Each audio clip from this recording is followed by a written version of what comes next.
안녕하세요. 네. 오늘은 65쪽을 펼까요? 내일이 모의고사인가요? 오늘 안 나오신 분이 있죠? 모의고사 대비한다고 안 나오신 분이 있지? 그렇게 하면 될 것 같아요? 네? 수업 빼먹고 모의고사 대비한다고 안 나오신 분들은 실제 시험장 가서 어떻게 하시려고? 모의고사는 말 그대로 있는 실력 그대로 보시는 게 모의고사예요. 그리고 내가 어디가 틀렸는가 어디가 부족한가 이걸 보셔야 되는데 모의고사 꼭 철되면 꼭 내가 금요일에 걸린 게 잘못이야 지금. 에? 꼭 금요일 하다 보니까 토요일 날 모의고사를 보잖아요 이게. 그러니까 꼭 결석한 사람이 있더라고. 모의고사는 그대로 그냥 여러분들 실력 있는 대로 보시고 거기서 여러분들이 부족한 걸 찾으셔야 돼요. 부족한 걸. 그래서 공부하시면 되니까 수업은 절대 빠지시면 안 돼요. 여러분 또 동영상으로 저 촬영해서 올라가는데 수업을 듣고 들으시면 괜찮은데 수업 안 듣고 동영상만 보시면 못 알아들어. 똑같은 강의인데도 알아듣기 힘들어요. 또 우리 세대들은 그렇게 동영상 세대가 아니야 이 자체가. 요즘 어린애들은 처음부터 이 핸드폰으로 동영상을 보고 커서기니까 잘 되는데 우리는 안 돼. 여러분 나이 생각하시면서 공부하시는 얘기야. 생각 없이 막 같이 똑같이 따라가다가는 못 따라가요. 우리는 가장 좋은 게 요 칠판 보고 공부하는 게 가장 좋은 방법이에요. 아셨죠? 그러니까 모의고사 본다고 이제 빠지고 이러지 마시고 내가 왜 이야기했냐면 지금 집에서 공부하는 사람들한테 들으라고 하는 거야. 오늘 수업 안 나왔으니까 다음에 또 들을 거냐 이거. 그러니까 빠지지 말고 꼭 들으세요. 실강 들으세요. 이렇게 이야기하는 거예요. 여러분한테 하는 이야기 아니야. 자, 65쪽 보세요. 이제 5절에 보시면 도시계획 시설사업, 시설사업의 시행이라고 돼 있는데 왜 이 단어가 나오게 됐는가를 보셔야 돼요. 자, 그 밑에 보면 도시계획 사업이란 그런 몇 개를 말해요? 세 가지. 그 세 가지가 시설 사업이 있고 개발 사업이 있고 정비 사업이 있죠. 이때 시설 사업은 무슨 법 적용해요? 그죠. 이 법을 적용하고 있죠. 그리고 도시개발법은 도시개발 사업할 때 쓰는 법이고 정비 사업은 정비법에 적용을 받는다 이렇게 말해. 그럼 현재 우리가 배우는 법이 국토계획법이니까 이 법에서 하는 사업은 무슨 사업이다? 시설 사업의 시행이다. 이렇게 타이틀이 된 거야. 만약에 현재 지금 도시개발법이면 그 단어가 어떻게 나올까? 도시개발 사업의 시행이다 이렇게 나오겠죠? 만약 정비법이면 정비사업의 시행이다 이렇게 나왔다는 뜻이에요. 뜻 알겠죠? 그 다음에 항상 여러분들 시험에 가서 도시계획사업이라는 용어가 빠지지 않고 나와. 시험에서는 도시계획사업 그럼 몇 개? 3개 꼭 기억하시고. 그럼 여러분 시험에 나왔던 거 해볼게요. 2번 도시개발사업은 도시계획사업의 하나이다. 맞아요? 맞잖아. 이 말을 못 알아듣는 사람이 굉장히 많다니까. 시험장 가서 이 지문 나오면 못 알아들어. 다시 도시개발 사업은 도시계획 사업의 하나이다. 맞지? 도시개발 사업은 도시계획 사업 중에 하나, 세 가지 중 하나다 그 말이거든. 맨날 나오는 시험 문제가 이렇게 나온 거지. 어느 때는 다음 중 도시계획 사업을 몇 개가 있냐고 물어보는 거죠. 3개 있는 거 대답하셔야 돼. 그 다음에 2번, 3번 시행. 모든 사업의 시행은 원칙은 일괄 시행이에요. 근데 실제로 일괄 시행을 하게 되면 사업할 수가 없게 되겠죠. 그래서 예외로 뭐를 인정해? 분할. 근데 시험장 갈 때 분할이 먼저 나오질 않아. 분할 대신에 사업의 효율적 추진이다. 이 지문이 먼저 나와. 사업을 효율적으로 추진하는 게 무슨 시행이다? 그게 분할 시행이다. 이렇게 대답하셔야 돼요. 그 다음에 1번 단계별 집행계획이 나왔는데 왜 단계별 집행계획이 시설 사업할 때 나오게 됐는가? 1번 의 도시계획 무슨 결정? 시설이 결정됐을 때 한해서 수립하는 계획이 무슨 계획이다? 단계별 집행계획이죠. 그러면 시설이 결정됐다면 효과는 뭐예요? 효과. 시설이 결정되면 사업이 나와야지 사업. 그러니까 무슨 사업? 시설 사업 시행할 때만 수립하는 것이다. 그러면 도시개발 사업이나 정비 사업할 때는 단계별 집행계획은 수립할 필요가 없다 이렇게 나와야 되겠죠. 그러니까 항상 세 가지 사업 공부할 때는 하나를 갖고 세 개를 다 연결시켜서 공부하시는 얘기예요. 자, 지금은 시설 사업을 하니까 무슨 계획이 필요하다? 단계별 집행계획. 그러면 시설 사업이 아닌 거 할 때는 단계별 집행계획은 필요가 없다. 그래서 두 번째, 무슨 조항이 없다? 실효조항은 없다. 실효조항이 없다는 말은 그 단계별 집행계획이 수립되지 않았더라도 관리계획 결정 효력에는 영향이 없다. 이런 뜻이겠죠. 그 다음에 이번에 수립권자는 입안권자와 동일하죠. 입안권자. 그럼 우리 입안권자 원칙 누군가요? 특광시장군수죠. 예외는 국토부 장관, 도지사죠. 그래서 원칙에 똑같이 돼 있어. 그런데 원칙에서는 특광시장군수는 수립하고 뒤에가 어떻게 돼 있나요? 공고하라고 돼 있어. 수립했으면 알려줘야 될 의무가 있다 이렇게 돼 있는 거죠. 근데 국토부 장관하고 도지사는 어떻게 돼 있어요? 수립이죠. 여기다 하나 같이 써보세요. 공고할 수 있다 없다. 이렇게 써놓으세요. 국장과 도지사는 수립은 해. 근데 공고는 못해. 그 예외. 반달고리 이번 예외 있나요? 국장과 도지사는 수립만 했지. 수립만. 거기다 공고 써놓고 안 된다 이렇게 써놓으시란 얘기야. 그래야 자꾸 안 틀리지. 그러면 왜 안 하느냐? 그 밑에 보면 국장과 도지사는 단계별 집행계획 수립은 하는데 그 수립한 걸 누구한테 보내? 특광시장군수에게 송부를 해. 그러면 특광시장군수 송부 받아서 대신 뭐 한다? 공고한다 이렇게 되겠죠. 그럼 이제 여러분들 시험에 이렇게 나오겠지. 특광시장군수는 본인이 수립했거나 송부받은 경우 공고해야 된다. 그럼 맞나요? 이렇게 나오겠죠, 시험에서. 왜냐하면 자기는 수립해서 바로 공고할 수 있고, 그 다음에 도지사나 국토부 장관이 뭐 해주면, 송부해주면 받아서 뭐 한다? 공고한다. 그러니까 지문을 그렇게 이해를 하셔야 돼. 자, 특광시장군수는 수립과 동시에 뭐 할 수 있고, 공고. 그러면 국장과 도지사는 수립해서 그걸 누구한테 보내줘? 특광시장군수 보내주고, 그러면 특광시장군수가 받아서 뭐 한다? 공고한다. 이렇게. 그럼 이제 원칙에 보면, 원칙이라는 것은 그 날짜를 말해. 결정고 시되고 3개월 이내 재원 조달 계획과 보상 계획 등을 포함하는 단계별 집행 계획을 수립해야 한다. 3개월이 원칙이라는 얘기예요. 그런데 수립할 때 무슨 계획 들어갔나요? 재원 조달 계획과 보상 계획. 이유가 뭐죠? 사업하지, 사업. 사업하려니까 돈이 필요하니까 어떻게 돈을 마련할 거냐. 또 사업하다 보면 수용을 했겠지. 수용했으니까 뭐하라? 보상하라. 이렇게. 근데 예외는 바로 2년 이내에 수립할 수도 있다. 그러니까 단계별 집행 수립은 원칙은 몇 개월? 3개월. 예외는 2년이다. 우선 그걸 기억하시면 돼. 그런데 2년이 될 때는 앞에 조건이 뭐냐면 다른 법률, 특히 이제 다른 법률이란 도시정비법이 대표적으로 나와 있죠. 그런 다른 법률에 따라 관리계획 결정이 의제가 되는 경우, 그럴 때는 자 3개월이 아니라 몇 년? 2년 안에 수립할 수도 있다. 그 다음 수립 절차는 순서가 협의 의견 청취예요.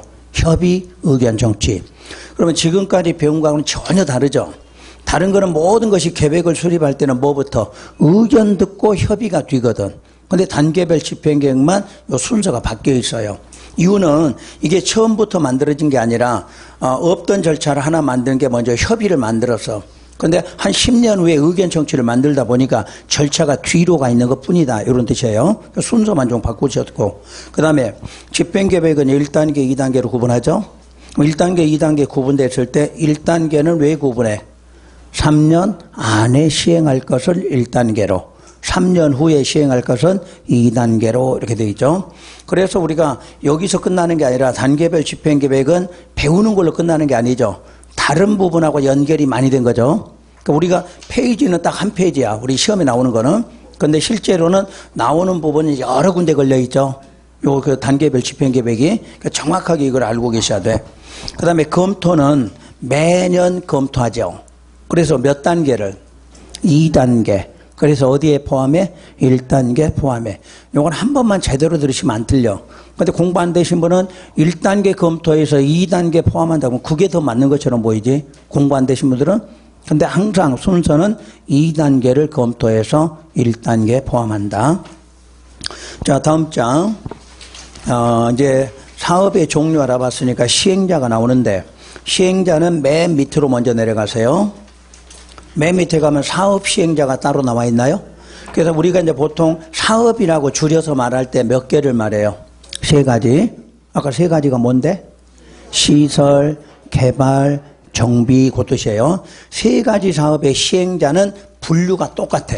그러니까 여기서 배우면 개발법, 정비법 다 시행자가 똑같아. 그러니까 이 시행자를 정확하게 가르치라는 얘기야. 자, 시행자를 우선 크게 구분할 때는 행정과 비행정청 시행자로 구분하고 있죠. 이때 행정청이란 누구를 말하냐면 국가하고 지자체. 그러면 항상 국가라고 할 때는 누가 대신 나오나요? 국토부 장관 이렇게 나오지. 국토부 장관. 그러면 지자체는 시, 도지사, 시장, 군수 이렇게 나와. 그 사람이 지자체라는 뜻이에요. 그럼 비행정청의 시행자는 무슨 공사가 나오는데 대표적으로 우리 시험에 2개가 나오죠. LH 그리고 지방공사. 한국토지주택공사하고 지방공사가 대표적이에요. 그리고 토지 소유자 조합 등 이런 것들을 비행정청이라 한다. 그때 여러분이 꼭 알아야 될 게 요 행정청이 있고 비행정청이 있는데 행정청은 스스로 사업할 수가 있는 거죠. 근데 요거는 스스로 할 수는 없는 거죠. 반드시 그거 기억하셔야지. 비행정청이 시행자가 되고 싶으면 요 행정청한테 뭐를 한다? 지정해달라고 신청한다. 요거 잊지 말라고 그랬죠. 그래서 신청이 되면 그때 행정청이 비행정청을 뭐 하면 된다? 지정 고시한다. 그래서 문장 읽다가 시행자를 지정했다 이 말은 누구다? 비행정청으로 이 뜻이에요. 그러니까 모든 시험 문제 푸실 때 시행자 그러면 누구하고 누구? 행정, 비행정. 그냥 시행자라는 지문 나오면 행정, 비행정 이렇게 구분하고 지정됐다 그 말은 누구로? 비행정청으로 이렇게 2가지를 알아들으시면 문제 풀 수가 있어요. 그 다음에 다시 이거를 기본적인 행정, 비행정을 공공과 민간으로 또 구분하고 있죠.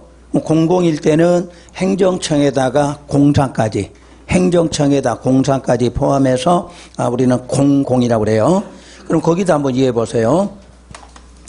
행정청이라고 했으니까 국토부 장관하고 지자체가 나오겠죠.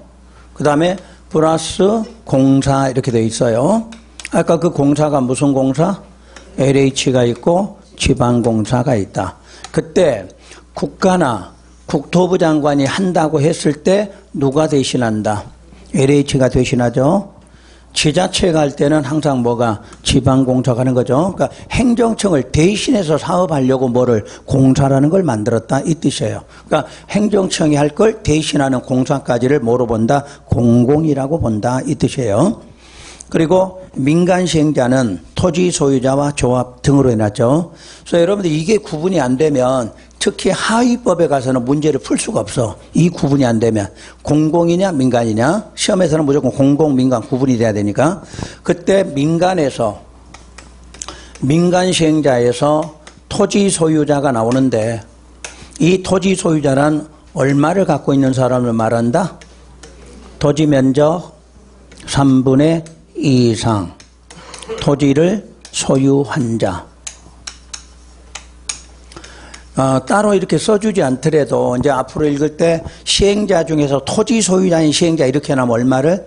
3분의 1을 소유한 자 이렇게 알아들으셔야 돼요. 그 다음에 조합이 있는데 이 조합은 시설사업에는 조합이란 게 있다 없다? 없죠. 시설사업은 제외. 그럼 무슨 사업에서만? 개발하고 정비 사업할 때는 조합이 있지만 시설 만드는 사업에는 조합이라는 게 없죠. 그러면 이제 시설 사업할 때는 민간 그러면 항상 누구를 말해요?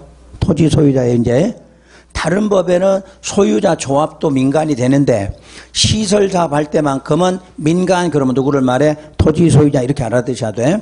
그럼 이제 도시개발법에 가서 민간 그럼 어떻게 나와? 토지 소유자 조합까지 나오겠죠. 정비사업에서도 민간 시행자 그럼 어떻게 나와? 토지 소유자 조합 이렇게 나와. 근데 시설 사업에만 조합은 없다 이렇게 기억하시면 되겠지. 자, 그럼 거기서 우리가 일반인들이 시행자가 될 수 있는 방법은 우리는 소유자가 아니죠. 누구에 해당돼? 조합이 돼야 되지 우리는. 그러니까 여러분이 땅 하나씩 갖고 있으면 뭐를 만들어? 조합을 만드는 거고, 여러분이 소유자가 사업한다 이런 건 없어요. 여러분이 사업하려면 얼마를 소유해야 돼? 3분의 2 이상. 근데 그 정도 있으면 여기 와 있어? 아니면 여기 안 와 있어? 여기 안 와 있지. 뭐하러 이렇게 힘들게 공부해? 안 하지? 그럼 우리는 아니야. 토지 소유자라는 사람은 우리가 아닌 거라. 얼마를 갖고 있는 사람? 3분의 1을 갖고 있는 사람을 토지 소유자란다 이렇게 보는 거예요. 그럼 여러분들이 시행자가 되고 싶거든 뭐를? 조합을 만들어라 이렇게 된 거지. 요게 바로 세 가지 사업할 때 시행자 그럼 요 세 가지를 생각하시고, 그럼 이제 지금 맨 위로 올라가서 그럼 이 법은 지금 무슨 사업하는 거야? 시설이지. 그래서 이제 시설 사업할 때 시행자는 이제 구체적으로 어떻게 나올 거냐 이렇게 나와. 그럼 거기에 또 보면 시설 사업의 시행자라고 돼 있나요?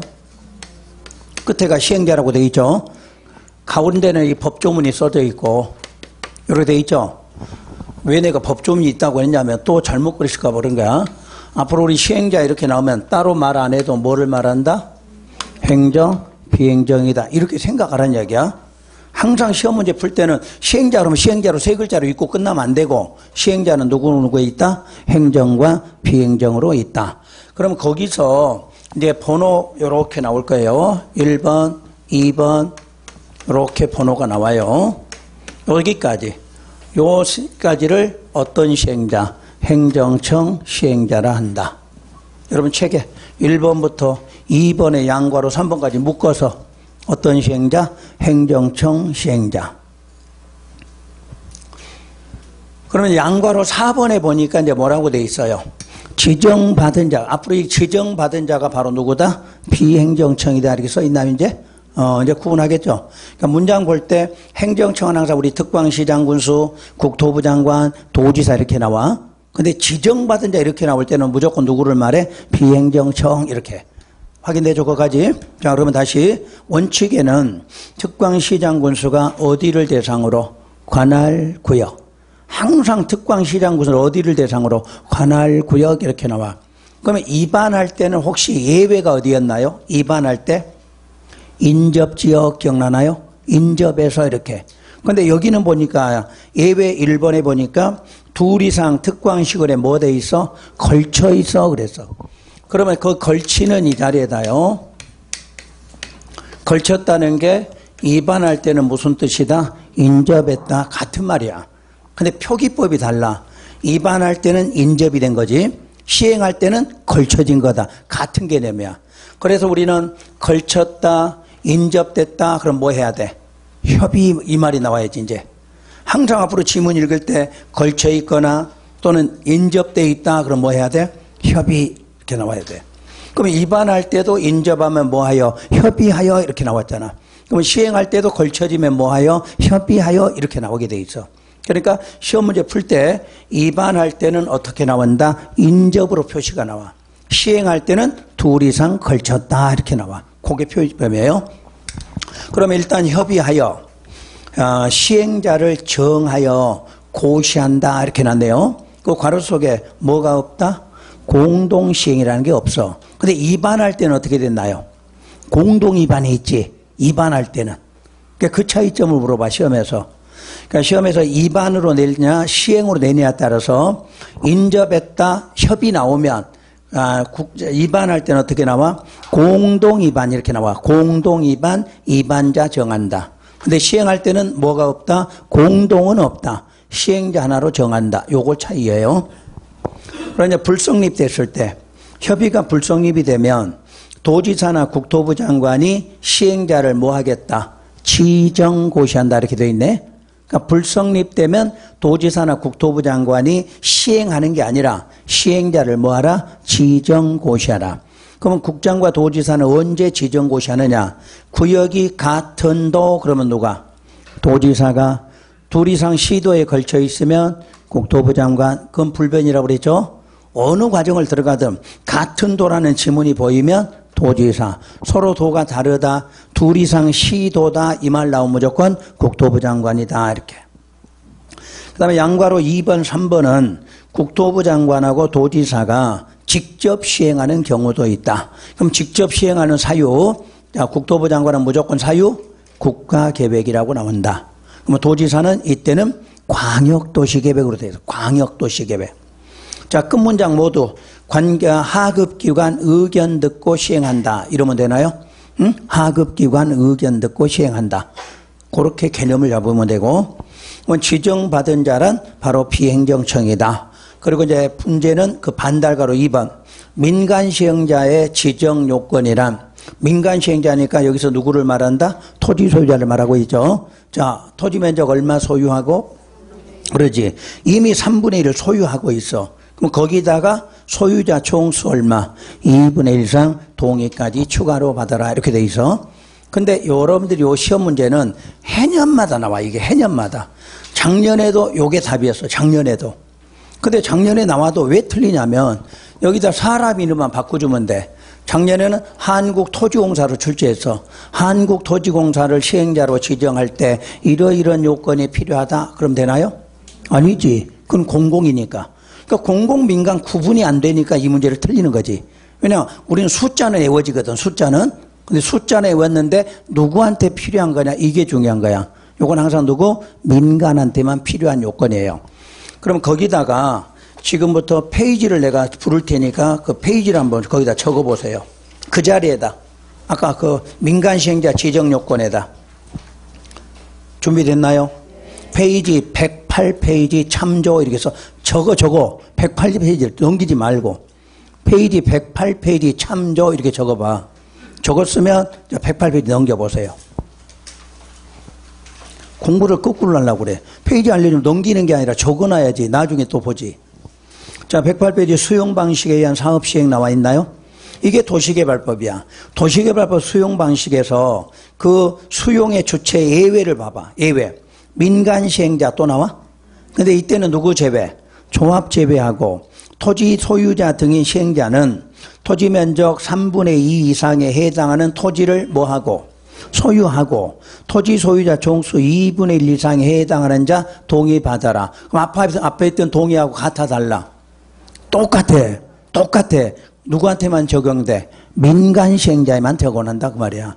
그러니까 민간시행자들은 지정을 받을 때도 이 요건이 필요하고 수용할 때도 이 동의 요건이 필요하다 그 말이에요. 구분되셨나요? 근데 여러분 시험장에 이 두 개는 안 빠지고 나온다니까? 안 빠지고 나오니까 그냥 집에 가시면 외우면 돼. 그러면 숫자는 외우는 건 이해가 되는데 누구한테 필요한 거다? 민간시행자한테만 필요한 조건이다 이렇게 나와. 그럼 도시개발법을 낼 때도 맨날 지방공사는 어쩌고 이렇게 나오잖아. 그럼 다 틀린 거야. 무조건 누구? 민간. 민간이라고 안 나올 때는 토지 소유자 등인시행자 이렇게 나와. 이해가 됐나요? 항상 민간은 대표적으로 누구다? 토지 소유자다 이렇게 돼 있잖아. 그것만 기억하시면 한 문제 정도는 그냥 맞아. 공부 안 했어도 한 문제 맞는 방법 이런 거는 외우시면 맞는 거예요. 다시 앞으로 와요. 근데 왜 이런 걸 자꾸 틀리고 나올까? 똑같은 문제 낸다는데 왜 틀릴까? 정신없는 게 아니고 생각 없이 공부하는 거야. 생각. 아까 말한 시행자 구분이 안 된 거지. 사업 시행자는 세 가지 사업은 행정, 비행정, 공공민 이게 구분이 안 됐다는 얘기야. 그래서 항상 제가 강조하는 것은 그 숫자에 어느 게 중요한 게 아니라 큰 의미를 먼저 알아라. 큰 의미를 알면 그런 문제가 쉽게 해결돼. 그러니까 공부하시고도 왜 틀려와요? 그러면 민간하고 공공하고 구분이 안 된 거지. 구분이. 그래서 틀리는 거지. 숫자 못 외워. 여러분 숫자 외우지 말라고 잘 외우고 다녀. 그지? 숫자는 내가 외우라고 한 번도 한 적 없는데 잘 따라 외워. 근데 여러분 숫자는 귀신이야. 왜? 돈하고 관련되거든. 돈. 그러니까 외우지 말라고도 나는 숫자 외우라는 적이 한 번도 없거든. 근데 다 외워갖고 다녀. 근데 민간 공공은 구분을 못하고 있는 거지. 그걸 구분하시라는 얘기야. 자, 이해되셨으면 다시 이제 67로 와요. 67에 오면 이제 사업 시행 절차가 나와. 근데 사업시라는 그 단어가 그냥 내가 줄여놓은 게 사업은 세 가지를 말해. 세 가지. 그럼 세 가지 중에서 오늘은 첫 번째 무슨 사업? 시설 사업 이렇게 나와. 그럼 나중에 거기다 개발 사업해도 맞겠죠? 정비 사업 그래도 절차 기본이 맞는 거예요. 그래서 시행 절차는 하나는 외우라고 그랬지. 하나는. 요 순서 하나는 외우셔야 돼. 자, 순서. 도시계획 시설 사업 그러면 그 다음에 뭐 만들고? 단계별. 근데 개발 사업 할 때는 만들어 안 만들어? 안 만들고. 정비 사업 그러면 단계별 집행계획 안 만들고 그러면 되는 거야. 그리고 모두 시행자 뭐 하면 돼? 지정고시. 그럼 지정고시 되면 사업하기 위해서 무슨 계획 작성? 실시계획 또는 괄호 속에 무슨 계획? 시행. 자, 그 시행은 정비 사업을 말해. 개발하고 시설 사업은 실시계획 작성 이렇게 나와. 근데 정비 사업 할 때는 이름만 바꿔서 무슨 계획? 시행계획 이렇게 나와. 그러면 뜻은 실시한다, 시행한다 같은 말이죠. 근데 법률에 따라 용어만 다르다 그 뜻이에요. 그럼 이제 실시계획이 작성되면 공고열람 절차 거쳐. 그럼 공고열람이라는 말은 의견 듣겠다 그 말이죠. 그리고 나서 인가고시가 돼. 그럼 인가고시 되면 그 다음에 착공 권리 받아서 뭐 한다? 공사 착공. 착공해서 완료되면 뭐 한다? 보고한다. 보고 들어가면 검사 받는다. 검사 끝나면 끝났다고 공고한다. 그렇게 외우시라고 그랬지. 이게 외워지면 세 가지 사업 시행 절차가 다 되는 거야. 요거 안 되니까 다시 외우려니까 힘이 들지. 무조건 시설 사업 세 가지는요. 여러분 시험에서 세 가지 사업 시행 절차를 모르면 세 가지 문제 접근을 못해. 접근을. 그러니까 가장 중요한 거는 요 시행 절차 순서만 외워라. 뭐 옆에 써진 거 몰라도 돼. 일단 순서만이라도 외워라. 순서 외우면 도시개발법 편해져. 도시개발법 되면 정비법 편해져. 근데 지금 내가 말한 대로 안 외워? 개발법 할 때 머리 빙빙 돌아? 정비사업 할 때는 빙빙빙빙빙 막 도는 거야. 그러니까 공부 안 되시면 특징은 하나를 안 하니까 뒤에 거가 안 되는 거지. 우리 공법은 앞에 거가 되면 뒤에 거는 자동으로 되는 거예요. 자동으로. 그러니까 순서 무조건 외우셔야 돼요. 자, 그럼 이제 순서별로 이제 내용 정리할게요. 자, 뒷장 넘기세요. 먼저 실시계획부터 설명하고 앞에 다시 한번 해드릴게요. 실시계획이란 다른 말로 하면 공사는 계획이야. 좀 그냥 공부 안 하는 사람 말로 하면 공사는 계획 이러는 거야. 공부한 사람들은 실시계획 이렇게 말해. 알아듣겠나요? 그러니까 앞으로 실시계획은 뭐 하는 계획? 공사는 계획이야. 공사는 계획. 그럼 공사하기 위한 계획을 누가 작성해? 시행자. 거기 시행자가 딱 나왔어. 그럼 누구누구야? 이럴 때마다 행정, 비행정 하고 생각하고 풀어란 이야기야. 그러면 문제 틀리질 않아. 근데 여러분 시험에서 그냥 행정청인 시행자, 비행정이 이렇게 자꾸 묻는 거야. 시험에서는. 우리는 시행자란 두 개를 말한다. 그래서 모든 시행자들은 무슨 계획을 작성? 실시계획 작성. 그럼 동그라미 2번. 실시계획에는 뭐가 포함되어 있다면 설계, 도서, 자금, 계획, 시행, 기간. 그런 것들을 자세히 밝히거나 첨부하라. 혹시 자세히 밝힌다 두 글자로 뭐라 그래? 명시한다 그러지. 명시한다. 기억나시나? 내가 명시라고 써놓고 자세히 밝힌 이렇게 써준 적도 있죠. 그러니까 시험에서는 두 가지 용어를 다 써. 자세히 밝힌다, 명시한다 이렇게. 그럼 여러분들이 이 시험에서 왜 이걸 틀렸냐면 자 이렇게 시험 문제가 나와서 실시계획 작성할 때 자금 조달 계획과 보상 계획이 포함되어 있다. 맞아? 왜 맞아? 그건 단계별 집행 계획인데. 재원 여기는 자금 계획이야. 자금 계획. 아까 단계별 집행 계획은 재원 조달 계획이야. 재원 조달 계획. 그러니까 어디서 금액이라는 건 알겠는데 정확하게 공부하시라는 얘기야. 그러니까 출제위원들도 그런 걸 장난을 치는 거야. 계획마다 어떤 내용이 들어있는데 자 단계별에는 뭐가 들어있다? 재원 조달 그리고 보상 계획. 자 실시 공사하는 계획에는 설계 도서, 자금 계획, 시행 기간.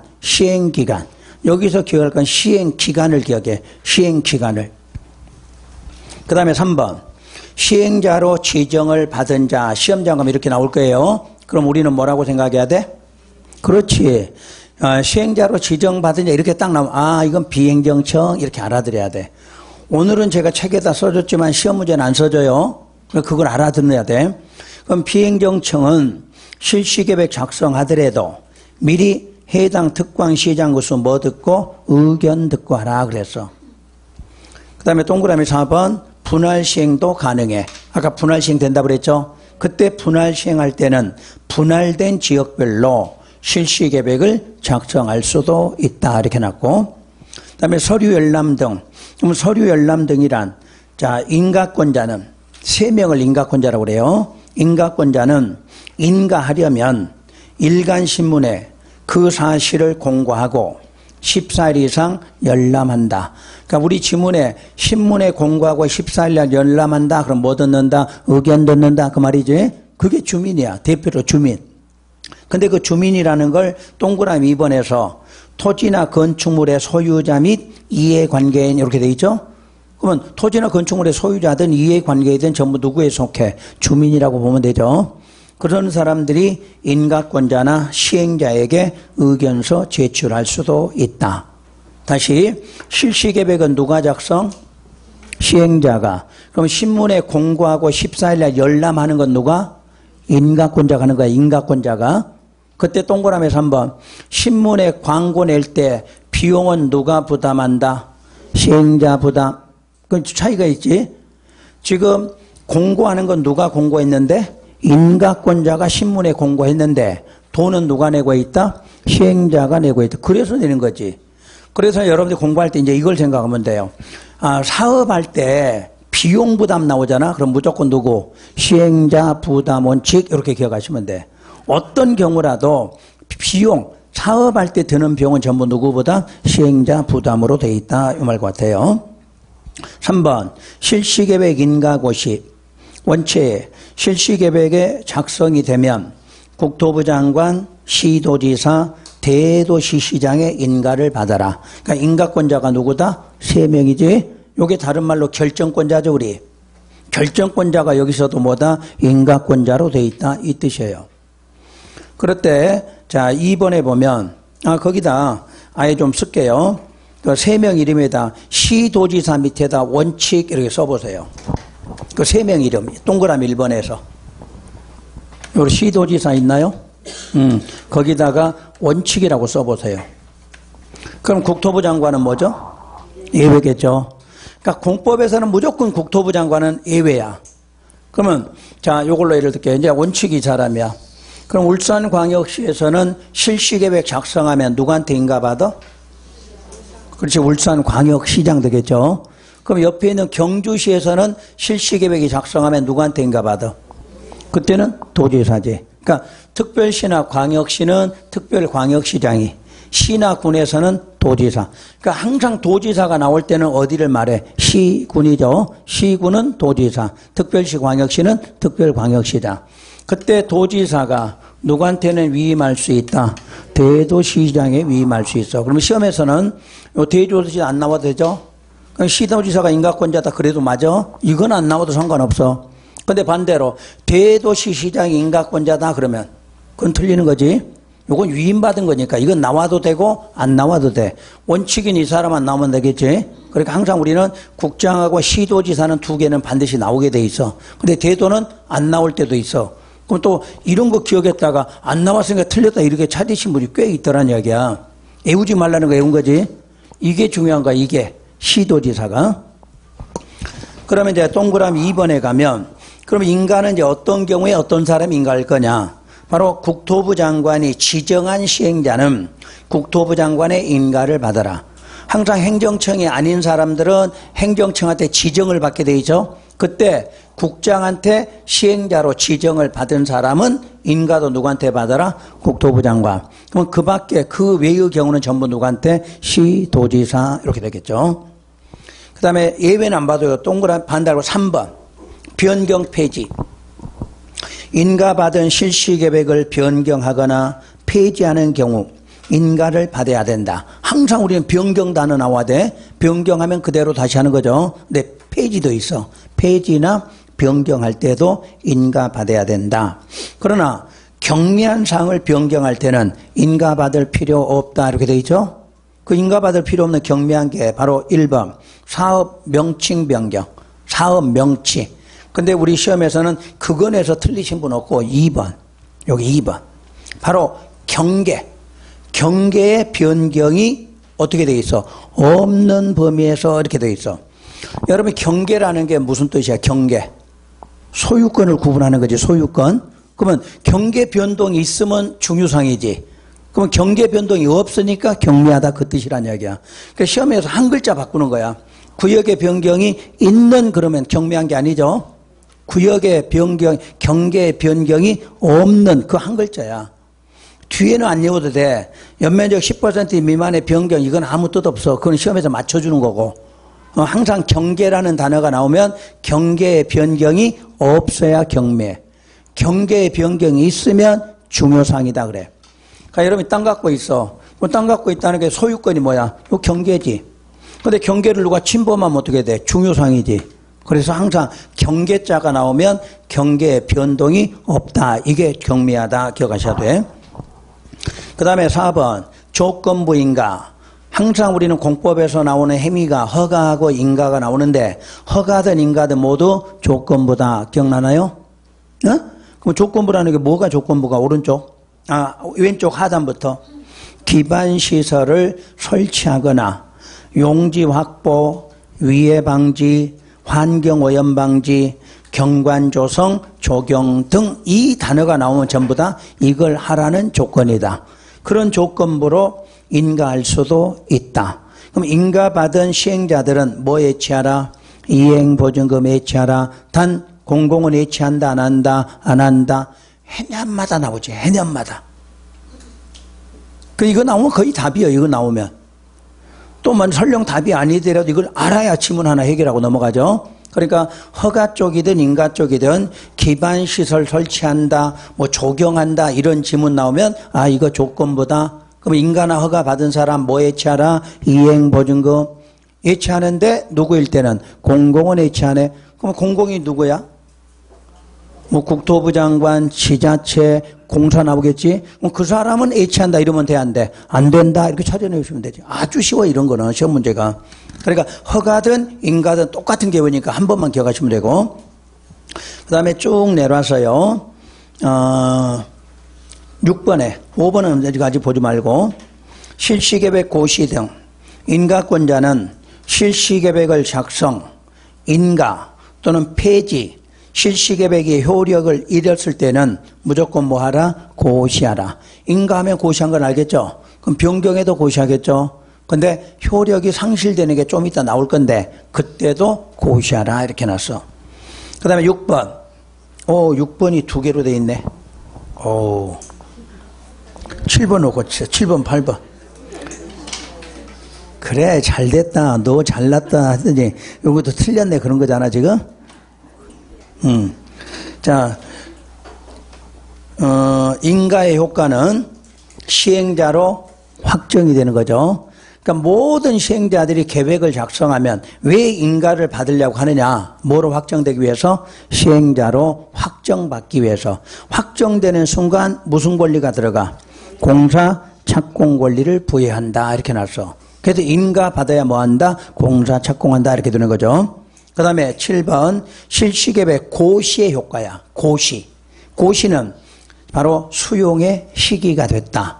이걸 다른 말로 사업인정 고시로 간주한다 이렇게 말해. 그럼 사업인정 고시는 좀 이따 배울 거예요. 그 말이 무슨 뜻인지. 그러면 자 실시계획 인가만 됐다. 그럼 무슨 권리 받았죠? 착공 권리 받았지. 그럼 공사는 할 수 있지만 남의 땅 뺏어온다 못 뺏어온다? 못 뺏어와. 그래서 뭐 해야 돼?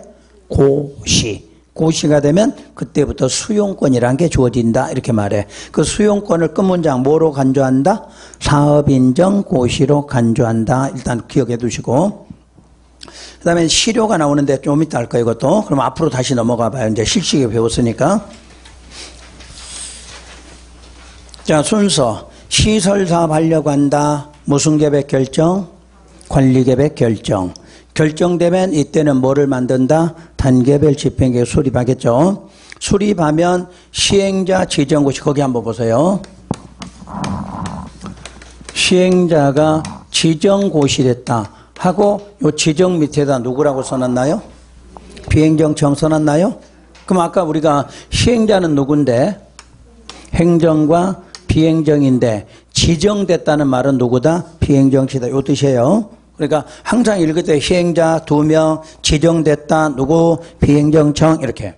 그래서 지정고시 옆에다 사전예고 써보세요. 사전예고. 그러니까 시행자 지정된 것은 확정 단계는 아니죠. 사전예고야. 아까 확정은 어디서 된다고? 실시계획 인가가 되어 확정되는 거고, 여기는 사전예고 단계요. 그럼 이제 실시계획 작성해서 시행자들이 인가권자에게 인가 신청하라. 그럼 인가권자는 받아서 신문에 뭐하라? 공고하고 14일 이상 열람시킨다. 그럼 소유자나 이해관계인이 의견 제출한다. 그때 공고에 소요되는 비용은 누구보다? 시행자보다. 하고 나머지 쭉 설명 아까 돼 있죠. 그러니까 이제 공부가 되신 분들은 나중에 요걸 갖고 공부하시면 돼. 요것만 갖고. 그러면 이제 뒤에 거는 따로 안 봐도 되고. 그래서 이제 뒤에 있는 거는 뭐냐면 아직 우리 처음 오신 분들은 실시계획이 뭔지를 먼저 한 번 읽고 그러고 나서 앞에 순서 맞춰서 읽으시라는 얘기예요. 그 다음에 69쪽으로 와서 실시계획의 시료가 나와. 근데 이 실시계획이 시료된 걸 배우려면 수용을 먼저 배워야 돼. 수용을. 그래서 페이지를 바꿔서요. 71쪽으로 가. 71쪽. 71쪽 위에서부터 하고 수용까지 설명하고 이제 그쪽 넘어갈게요. 자, 먼저 관계서류 열람 등 사업할 때 보호를 해주려면 관계서류 열람 등에 대해서 시행자는 무료 청구할 수 있다 이렇게 나서. 그러니까 여러분이 관청에 가서 서류 보고 싶다, 복사해달라, 발급해주세요. 이걸 뭐 할 수 있어? 무료로 해. 근데 여러분들 시험에 이런 걸 어떻게 나오냐면 행정청인 시행자만 무료 청구할 수 있다. 맞나요? 틀렸지? 앞에가 시행자니까 누구를 말해? 2명을 말하는 거잖아. 근데 시험에서는 꼭 이렇게 시행자라고 주지 않고 행정청인 시행자만 무료 청구한다. 그럼 맞아 틀려? 틀렸다. 찾아내라 그 말이야. 이게 무료 청구를 묻는 게 아니라 시행자를 묻는 거야. 시행자를. 그러니까 시행자라고 써 있으면 2명을 다 말하니까 행정청이든 비행정청이든 시행자들은 모두 뭐 할 수 있다? 무료 청구. 지금 배운 건 개발법에 가도 동일해, 정비법에 가도 동일하다 그 뜻이야. 사업에서 나온 내용은 전부 동일해요. 두 번째, 서류 송달, 공시 송달. 시행자는 서류 송달이 불가능할 때 서류 송달에 가름하여 공시한다. 이걸 줄여서 공시 송달한다. 근데 공시 송달은 이 법에는 없고 무슨 법? 민사소송법을 준용한다. 3번, 토지 등의 수용 사용. 토지 등의 수용 사용. 그래서 참고 표시로 내려서요. 참고로. 그 중간쯤에 참고 있나요? 우리가 이제 수용 사용이라고 하는 것은 학문적으로는 바로 공용 수용이라고 한다 그 뜻이에요. 우리는 지문상에 수용이라는 표현을 쓰지만 학문적으로는 뭐라고 한다? 공용 수용. 어디서 이거 배운 거 기억나나요? 우리 저 앞에서 이 3페이지 할 때 물적 공용부담 기억나? 물적 공용부담. 거기에는 공용 제한, 공용 수용, 공용 환지, 공용 환권 이런 말이 나왔죠. 그때 공용 수용, 이 수용이라는 말은 거기 써진 대로 토지를 뭐 할 수도 있고 수용할 수도 있고 사용할 수도 있다 이 뜻이에요. 그럼 시험에서 이렇게 묻겠지. 토지에는 건축물은 포함되지 않는다. 맞나요? 토지하면 항상 뭐 포함? 건축물, 공작물, 정착물 있는 거 다 포함해요. 근데 우리는 이걸 시험에서 자꾸 물어. 토지 해놓고 건축물은 포함되지 않는다 이렇게. 그럼 틀린 거 찾으셔야 돼. 항상 공법은 토지하면 뒤에는 건축물도 있다. 반대로 건축물이 먼저 나왔어. 그럼 뒤에 뭐 포함? 토지 포함. 또 이것도 알아야 되고. 그런데 토지를 수용하고 사용하는데 우선 용어가 수용이라는 것은 영구적 의미를 갖고 있죠. 사용이라는 것은 일시적 의미예요. 그러면 영구적이라는 말은 소유권이 이전되는 거지. 여러분이 갖고 있는 소유권을 완전히 뺏어가는 것은 수용. 그 다음에 잠깐 쓰고 돌려주겠다. 사용 이러면 돼. 그래서 이 수용이란 뜻은 이 두 가지를 의미해. 그럼 반대로 사용만 할 수 있다. 이 말은 뭐가 안 된다? 수용 안 된다 이 뜻이에요. 잘해야 돼. 수용 그러면 사용까지. 그러니까 우리는 그냥 수용 읽으면 뒤에 사용까지 포함돼. 근데 사용만 할 수 있다. 이 말은 뭐 안 된다? 수용은 안 된다. 이렇게 받아들이시면 돼. 그러면 수용을 하든 사용을 하든 모두 다 무슨 사업에 안 한다? 공익사업에 안 한다. 요거 그대로 읽으면 공공의 이익을 위한 사업이다. 이렇게 말해. 그런데 그럼 공익사업의 종류가 몇 개가 되나요? 그러면 몰라. 몇 개가 되니까 너무 많아 못 외운다는 이야기지. 그래서 3개로 정리해 드릴게요. 시험에는 안 나오지만 그래도 알고는 있어야 돼. 먼저 국방, 군사. 국방이나 군사에 관한 사업. 요거는 모두 공익사업으로 한다. 이렇게 나서 국방, 군사예요. 왜 1순위가 국방, 군사죠? 우리는 아직 전쟁이 안 끝났어. 가장 중요한 거 뭐야? 국방, 군사야. 요것 때문에 사업하면 전부 공익사업을 한다. 이렇게 놨고요. 두 번째가 국가나 지자체. 국가나 지자체가 설치하기 위해서 시행하는 사업이 있다. 국가나 지자체가 뭘 설치하기 위해서 시행하는 사업한다. 그럼 무조건 공익사업이야. 그럼 울산광역시장이 결정해서 뭐 하려고 한다, 사업한다. 그럼 모두 뭐야? 그게 공익사업이다. 이렇게 말해. 또 아주 포괄적인 게 뭐냐면 관계법률. 법률에 의해서, 법률에 따라 시행하는 사업. 그것도 모두 공익사업이다. 그럼 우리 지금 국토계획법에 의해서 무슨 사업 하려고 한다. 그럼 그것도 뭐다? 공익사업이다. 그랬지? 자, 도로법에 의해서 무슨 사업 하려고 한다? 그것도 공익사업이다. 그러니까 어떤 법률에 의해서 사업하는 것은 전부 다 뭐다? 공익이다 말해. 뭐 종류가 몇백 개가 넘는다 이 말과 같죠? 그래서 이런 거를 공익사업이라고. 그러면 공익사업이라도 뭐가 전제돼야 돼? 손실, 보상을 전제로. 그러니까 수용하면 무조건 뭐가 전제? 보상을 전제로 한다. 그럼 이렇게 되면 이때부터 우리 타인의 토지는 어떻게 뺏어가? 강제 취득. 요게 중요한 단어예요. 강제성이 있어. 다른 말로 하면요. 여러분 이 공용이라는 단어가 들어가면 전부 뭐다? 강제성을 갖고 있다. 이렇게 말해. 그러니까 공용자가 들어가면 여러분 거 아무거나 다 뺏어갈 수도 있고 여러분 거 사용할 수도 있다 하는 게 요 강제성을 갖고 있다. 이렇게 말해. 그러면 공용 수용에는 일반법이 있고 특별법이 있다고 표시되어 있을까요?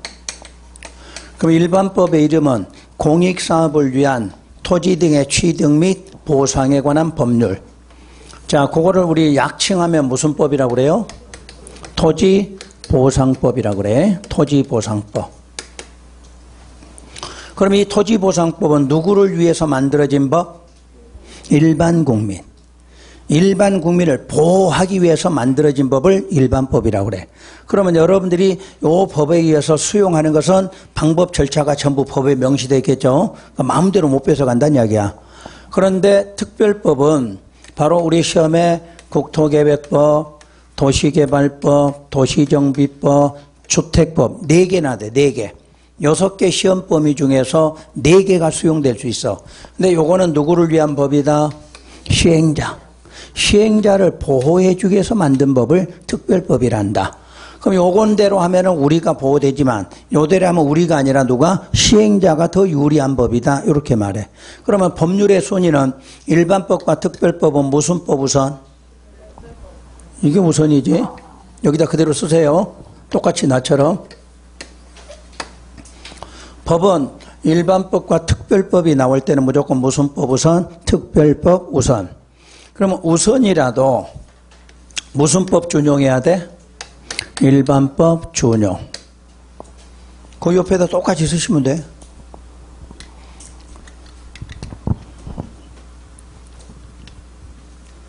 그럼 만약에 이제 일반법에도 조문이 하나 있고 우리 법에도 조문이 하나가 똑같은 게 나왔다. 어디가 우선이야? 우리 쪽이 우선이지. 그러니까 공법은 전부 특별법이니까. 공법은 특별법이니까 공법에 나온 거하고 토지보상법 2개 조문이 동시에 나왔다. 그럼 무슨 법이? 특별법이 우선이다. 근데 방법이나 절차는 여기에는 없는 게 많겠죠. 왜냐하면 이 국토계획법은 수용하려고 만든 게 아니라 뭐 시설 사업도 하고 관리계획 이런 걸 위해서 만든 법이지 수용하려고 하는 법은 아니죠. 그럼 수용에 관한 모든 것은 어디에 있다? 일반법이 있으니까 그 법을 준용해서 하라 이렇게 나온다는 뜻이에요. 그래서 모든 앞으로 수용 문제 나오면 우선이지만 무슨 법을 준용한다? 일반법을 준용한다. 그리고 특별법 무조건 누구 보호? 시행자. 일반법이 써지면 우리 국민을 보호. 이걸 먼저 이해하시면 돼요. 여기까지 하고 쉬었다가 다음 페이지 넘기면 절차 나오죠. 응? 요거를 쉬었다가 요건 숙제 내지랬지. 미리 하고 오시라고. 그래서 안 할 거요. 안 할 거라니까. 이거 숙제라고 해왔으니까 검사도 안 할 거요. 그냥 읽고만 넘어갈 거니까 알아서 하셔.